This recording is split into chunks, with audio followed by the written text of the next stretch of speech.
That dragon cannot fly, Varek shouted, pointing at Naira with a victorious grin. Then why is yours on the ground? Logan Pierce asked.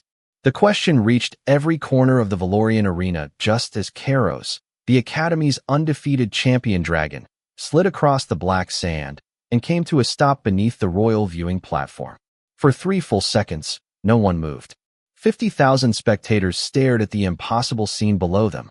Kairos was nearly 40 feet long, armored in crimson scales, and strong enough to carry a military transport chain in his jaws. He had never lost a match. Naira stood over him with her damaged left wing folded against her side. She was smaller, scarred, and officially classified as unfit for combat. Yet Kairos would not rise while she watched him. Beside her stood Logan, the only human enrolled at the Valorian War Beast Academy. His training jacket was covered with dust, and the broken half of Varek's ceremonial spear rested loosely in his hand. Varek himself sat several feet away, too stunned to speak. I was Arena Marshal Serac Vin, and until that moment, I believed I understood dragons. I had studied them for 32 years.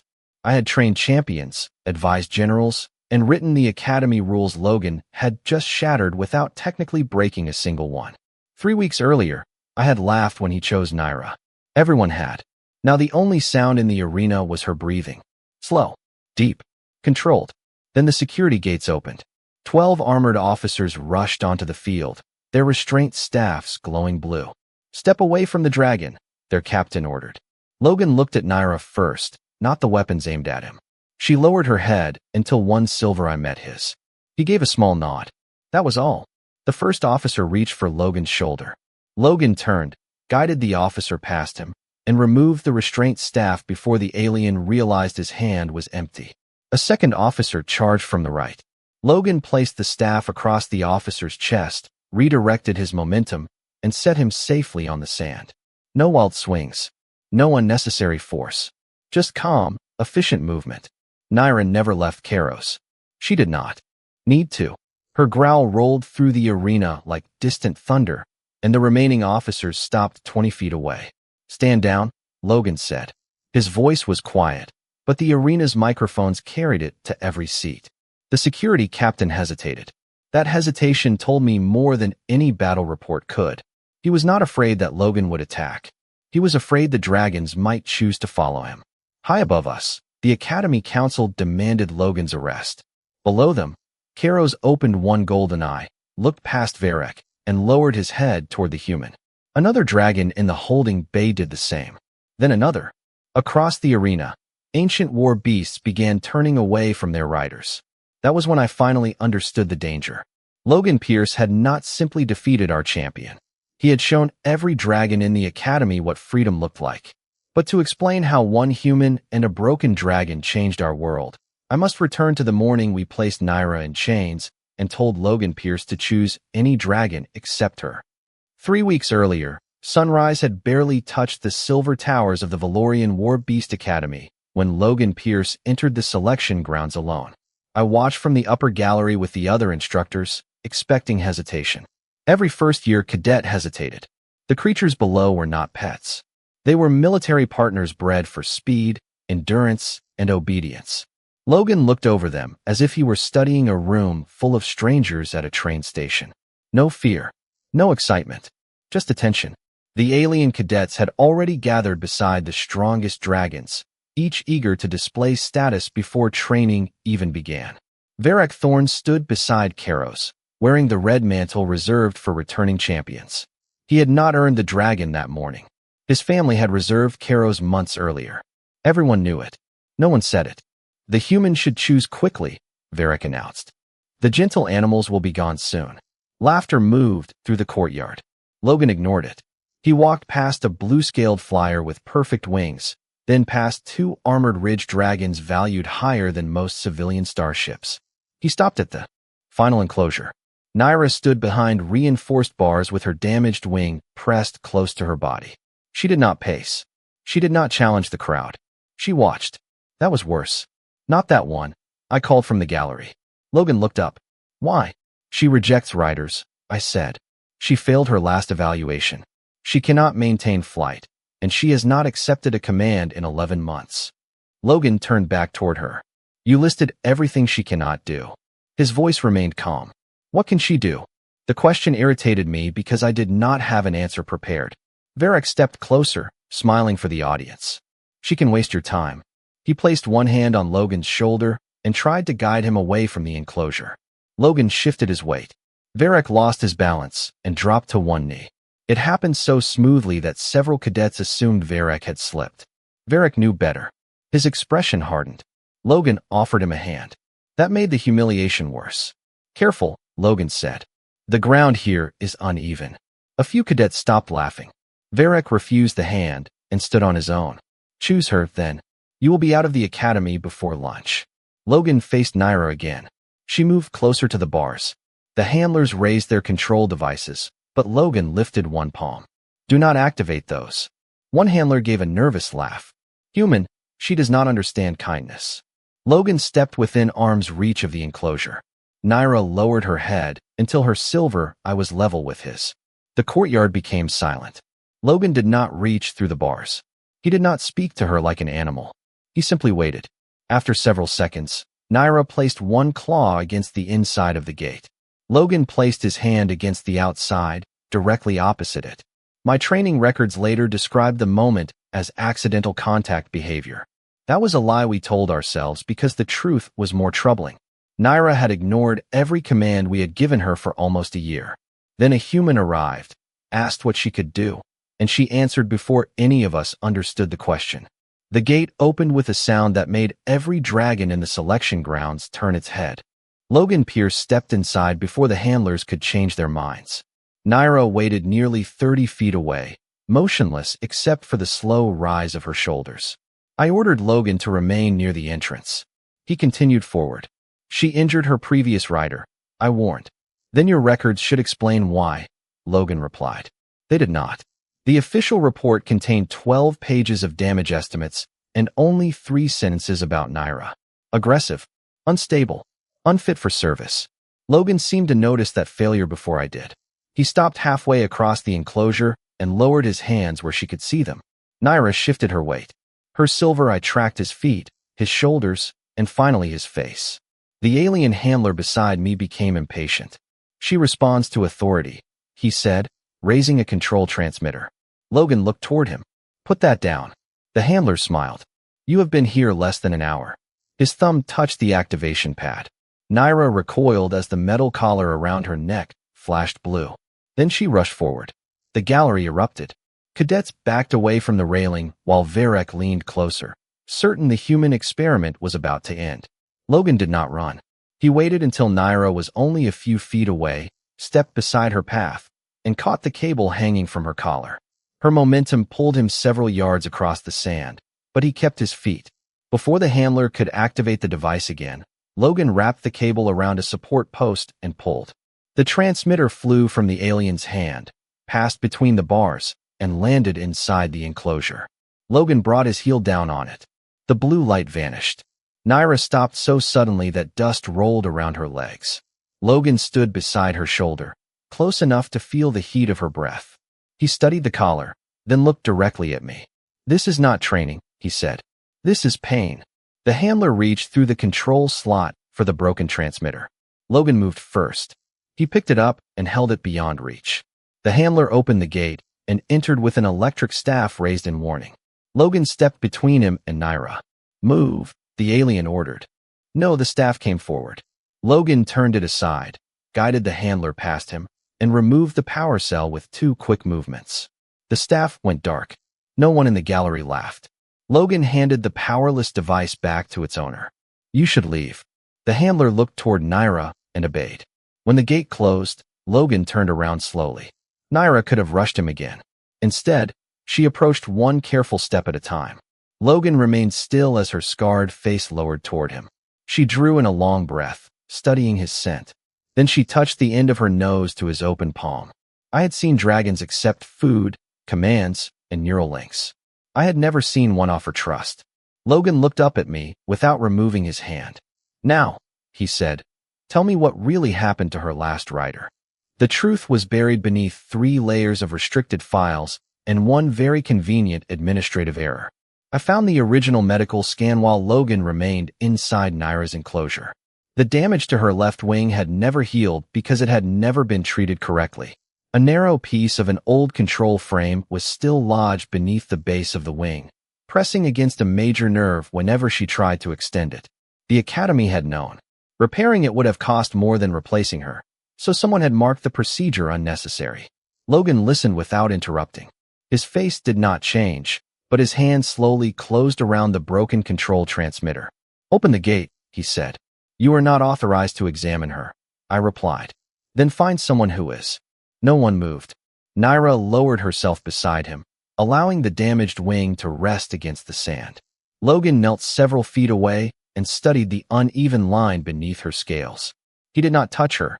He waited until she shifted closer on her own. That simple patience unsettled me more than any command could have. Before I could decide what to do, Varek entered the lower corridor with 3 cadets behind him. He had regained his confidence, but not his balance. "The human has delayed selection long enough," he announced. "Remove him and send the defective animal to disposal." Naira's eye narrowed. Logan stood between her and the gate. "You should leave," he said. Varek laughed and ordered the gate opened. The moment he stepped inside, Naira rose to her full height. She did not charge. She simply watched him. Varek reached for Logan's arm. Logan turned, redirected the grip, and guided him past without effort. One cadet rushed forward and found his path blocked by the gate. Another tried to circle behind Logan, but Naira moved one claw into the empty space between them. The cadet stopped. The third raised a training baton. Logan caught it near the handle, removed it from his grip, and placed it gently on the ground. "This is your last warning," Logan said. Varek tried again, faster this time. Logan stepped aside and Varek landed on one knee directly before Naira. Her claws settled beside his head, close enough to silence every voice in the gallery. I expected panic. I expected instinct. Instead, Logan looked at her and said 2 quiet words. "Not him." Naira held perfectly still. Then she lifted her claw and stepped back. Varek stared at her as if the laws of nature had changed without permission. Perhaps they had. Logan helped him stand, though Varek refused to meet his eyes. "She understood you," I said. Logan shook his head. "No, she trusted me." That distinction stayed with me. Commands required control. Trust required choice. As Varek and the other cadets retreated, Naira unfolded her damaged wing a few inches. Pain crossed her face, but beneath the scarred scales, the hidden metal frame shifted into view. Logan looked up at me. "She was never broken," he said. "You just never gave her a reason to believe anyone would help." The Academy refused to delay the first trial, which meant Logan and Naira entered the training arena less than 2 hours after the hidden control frame was discovered. 3 alien teams waited across the field, each rider seated on a healthy dragon with full wings and polished armor. Naira could not carry Logan without placing pressure on her injury, so he walked beside her. The spectators laughed before the starting signal even sounded. "A rider belongs in the saddle," Varek called from the observation platform. Logan checked. The rope secured around his waist. "Then it is a good thing I am not riding." The arena gates locked behind them. I explained the rules over the public address system. Each team had to capture a beacon at the center of the field and return it to their gate. Weapons were set to training strength. Direct attacks on riders were allowed. The first alien team launched immediately. Their dragon swept low while the rider aimed a pulse staff at Logan. Naira moved to shield him, but Logan touched her shoulder and pointed left. She understood. Naira turned away from the incoming attack while Logan dropped beneath it. The pulse passed over his head. He threw the rope around the rider's practice lance and pulled at the exact moment the dragon climbed. The lance slipped free and landed in Logan's hands. The crowd stopped laughing.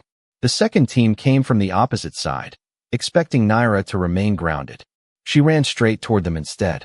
Her damaged wings stayed folded, but her legs drove her across the sand faster than our records said was possible. The alien rider tried to block her path. Logan struck the release switch on the rider's control harness with the stolen lance. The harness opened, and the rider was lowered safely onto the field by its emergency system. Naira passed him without slowing. The third team reached the beacon first. Their rider raised it in triumph, then ordered his dragon toward the exit gate.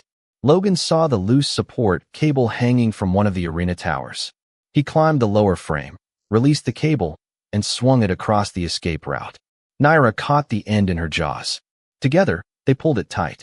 The opposing dragon stopped rather than cross the unexpected barrier. Its rider turned to find Logan already standing beside him. "You should hand me the beacon," Logan said.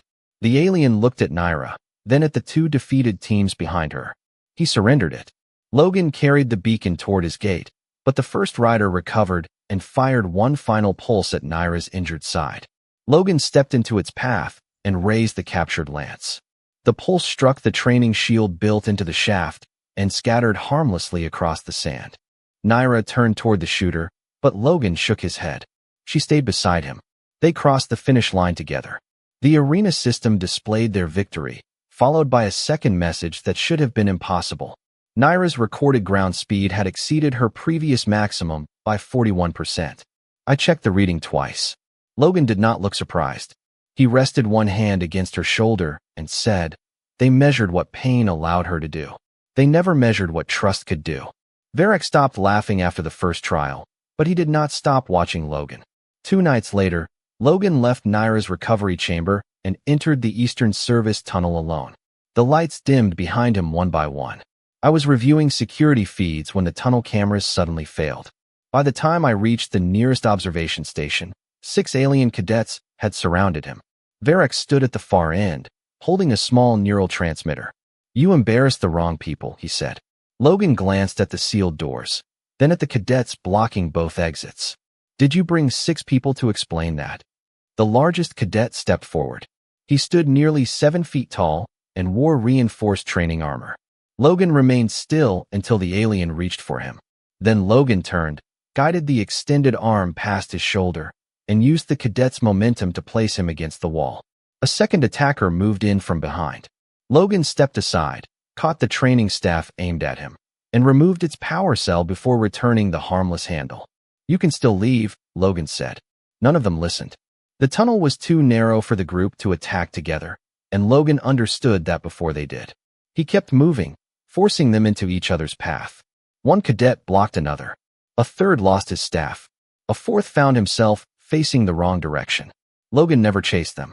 He waited for each mistake and answered with one simple movement. Within seconds, every cadet had been disarmed or seated safely against the wall. Varric's confidence faded, but he raised the transmitter. "You think this is about you?" he asked. He pressed the activation pad. A signal passed through the tunnel walls toward Naira's recovery chamber. Logan's expression changed for the first time. Not fear. Recognition. The same frequency had appeared in the damaged control frame beneath Naira's wing. A distant alarm sounded. Then came the impact. The first security door bent inward. The second door shook on its tracks. Naira forced her way through the emergency corridor, ignoring every command from the handlers behind her. Varric increased the signal. Naira's head lowered, and her silver eyes fixed on him. "She will attack whoever the device identifies," Varric said. "That is what dragons do." Logan stepped between them. Naira rushed forward. Every cadet covered his face. Logan did not move. Naira stopped with her nose inches from his chest. The transmitter continued flashing, but she looked past Logan toward Varric. She had recognized the signal. More importantly, she had recognized the hand using it. Varric backed away. Logan reached behind him without turning. "Give it to me." Varric hesitated. Naira released a low growl. The transmitter dropped to the floor. Logan crushed its casing beneath his boot, then placed one hand against Naira's face until her breathing slowed. I arrived with Academy security moments later. Varric immediately claimed that Logan had attacked first. Logan pointed toward the disabled cameras. "Check the backup audio." Varric went pale. He had remembered the cameras. He had forgotten that the emergency communication system recorded every word. Logan looked at me and opened his hand. Inside was a fragment from the transmitter, marked with the same military serial code as the metal hidden beneath Naira's wing. That was when the ambush stopped being a student rivalry. Someone had used that technology on Naira before, and Varric knew exactly where it came from. The military serial code led us to an archived mission report that had been sealed under Varric's family authorization. Naira had not attacked her previous rider without cause. During a border exercise, He had ordered her to target a group of unarmed hatchlings used as decoys. She refused. He activated the control frame inside her wing and forced the command through her nervous system. Naira broke the link, brought him back alive, and damaged her own wing, escaping the device. The Academy called it instability. The report called it disobedience. Logan called it a choice. She protected them, he said. I could not argue. Before we could bring the evidence to the council, an official retrieval team entered the recovery wing. 8 armored officers, 1 transport harness, and a signed order to remove Naira before the championship trial. Their commander claimed she was a security risk. Logan read the order once and handed it back. This is not about security. The commander reached for the restraint controls. Naira stepped behind Logan, not because she was afraid, but because she had decided where she stood. Move aside, the commander said. Logan looked at the transport harness, then at the officers forming a line across the chamber. No, the first officer advanced with a capture pole. Logan caught the shaft, turned it downward, and locked it against the floor. A second officer tried to close the harness around Naira's neck, but she shifted away and placed one claw on the metal frame, holding it still. The officers pushed together. Logan used their weight against them, guiding the harness sideways until its locking arms closed around an empty support column. The commander activated a powered exosuit and stepped forward, confident that strength would end the argument. Logan picked up Naira's loose chain, looped it around the suit's lower frame, and anchored the other end to the transport rail. The exosuit took one step and stopped. Every warning light on its chest flashed at once. Logan walked to the control panel and removed the primary power key. This equipment is not approved for use around an injured dragon, he said. The commander stared at the disabled suit. You cannot challenge a council order. I am challenging bad judgment. Naira lowered her head beside him. The retrieval team looked at the dragon, then at the human, and finally at the evidence file glowing on my tablet. No one wanted to be the officer who ignored that record in front of witnesses. They withdrew. When the chamber doors closed, Logan turned to Naira's wing. The last piece of the old frame had shifted close enough to the surface for removal. The medical staff prepared sedatives, but Naira refused them. She watched Logan instead. He placed one hand against her shoulder while the surgeon released the damaged mechanism. The metal came free with a sharp click. Naira trembled once, then slowly extended her left wing farther than she had in years. The motion was unsteady, but complete. Logan smiled. Do not prove anything for them, he said. Naira opened both wings and pushed a gust through the chamber strong enough to scatter every loose page. She could not stay in the air for long. She did not need to. One flight would be enough. The championship began before the medical team finished wrapping Logan's shoulder. Varek entered the arena on Kairos beneath a storm of cheers, dressed in polished red armor and carrying a ceremonial energy spear. Logan walked through the opposite gate beside Naira with no saddle, no control harness, and no weapon beyond a coil of rope at his belt. The difference looked ridiculous. Kairos stood nearly 40 feet long and spread wings wide enough to cover half the starting circle. Naira kept her repaired wing folded close. You should have stayed in the recovery chamber, Varek called. Logan looked up at him. You should have stayed out of the archives. The signal sounded. Kairos climbed immediately, circling more than 100 feet above the arena, while Varek fired training pulses toward the ground. Logan moved between the stone columns, never running in a straight line. Naira followed his gestures without hesitation, using the pillars as cover while the audience shouted for her to fly. Logan never asked her to. That was the first mistake Varek made. He believed restraint meant weakness. His second mistake was ordering 3 support cadets onto the field under the excuse of arena safety. They moved to trap Logan near the western wall. Logan pulled the rope from his belt, looped it around a low support rail, and waited. The first cadet rushed forward. Logan stepped aside and guided him past. The second tried to block the escape route, but Logan released the rail, sending the loose practice net across the sand between them. Both cadets stopped to avoid becoming tangled. The third raised a pulse staff. Logan caught the padded end, turned the weapon away, and removed its power cell. That is 3, he said. You brought 4. Varek looked down too late. Naira had already moved beneath Kairos. Logan attached the rope to a launcher abandoned by the support team and fired it between 2 arena towers. The line stretched across Karos's approach path. Varric finally understood the plan. He ordered Karos higher, then aimed directly at Naira's damaged side. Logan stepped into view and lifted the disabled staff like a signal flag. Naira saw him. So did Karos. The champion dragon folded his wings and descended. The crowd rose as one. Logan waited until Karos was less than 30 feet above the ground, then dropped the staff. Naira opened both wings. For one impossible second, she rose straight into the air. She turned above the hidden line while Karos passed beneath her. His training harness caught the rope, slowing him just enough to force a landing in the sand. Naira came down beside him, balanced and steady. Varric jumped from the saddle and charged Logan with the energy spear. Logan avoided the first thrust, caught the shaft with both hands, and twisted until the safety lock released. The glowing blade disappeared. Varric tried to pull the staff back. Logan let go. The sudden loss of resistance sent Varric stumbling to one knee. Logan picked up the harmless spear and rested it across his shoulder. Behind him, Naira placed one claw beside Karos and gave a low warning. The larger dragon lowered his head. The arena became silent. Varric stared at Logan, then at the dragon that had never lost. "This is not possible," he whispered. Logan looked toward Naira. "You trained yours to obey," he said. "I gave mine a reason to come back." The silence lasted until the Academy Council decided that silence looked too much like surrender. Their chief administrator rose above the arena and declared the championship result invalid. He accused Logan of interfering with official equipment, disobeying security orders, and encouraging dangerous behavior among military animals. Then he commanded every officer in the stadium to detain him. Logan did not argue. He placed the inactive spear on the sand and stood beside Naira with his hands open. 12 security officers entered through the eastern gate. Another 12 appeared near the western wall. Their captain ordered Logan to step away from the dragons. Naira moved closer instead. Karos remained on the ground for one quiet moment, then rose and turned his back on Varric. A wave of confusion passed through the audience.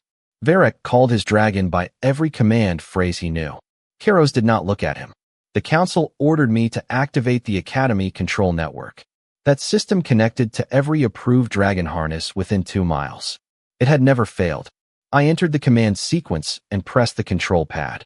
Hundreds of harness lights turned blue. Nothing else happened. The dragons in the holding bays did not kneel. The patrol dragons above the stadium did not change course. One by one, they turned their heads toward Logan and Naira. The council ordered me to increase the signal. I refused. That was the first honorable decision I made that day. The security captain raised his restraint staff. Logan moved before the device could activate. He stepped forward, removed the power cell, and returned the harmless staff to the captain. "Nobody needs to make this worse," he said. His voice stayed calm, but every dragon in the arena was watching him. The captain lowered the staff. Above us, the chief administrator demanded immediate action. Karos answered with a deep call that shook dust from the stone railings. Naira responded. Then every dragon in the academy joined them. The sound rolled through the stadium like thunder crossing the mountains of Logan's home state. The officers stepped back, not because Logan threatened them, because the creatures they believed they controlled had already chosen a side. Logan looked toward the council platform. "Naira is free," he said. "Remove every pain device from this academy. Enforce neural bonding. Record this victory as a partnership, not ownership." The administrator tried to reject the terms, but the audience had begun transmitting the archived mission report across every public channel on the planet. The truth was no longer sealed. By sunset, the council approved each demand. Varric lost his championship rank. The control program was suspended. Naira became the first dragon in Academy history recognized as an independent combat partner. Logan refused every medal they offered him. He accepted only a new training field where humans and dragons could work together without chains. I once believed Logan Pierce had selected the weakest creature available. I was wrong. He had recognized strength where the rest of us saw damage. More importantly, Naira had recognized something in him. She had not chosen a master. She had chosen the only warrior in the academy who understood that loyalty could never be forced. After that day, whenever alien cadets asked why dragons trusted humans, we gave them one answer. Humans did not arrive from Earth expecting the universe to obey them. They arrived prepared to stand beside anything brave enough to fight for its freedom.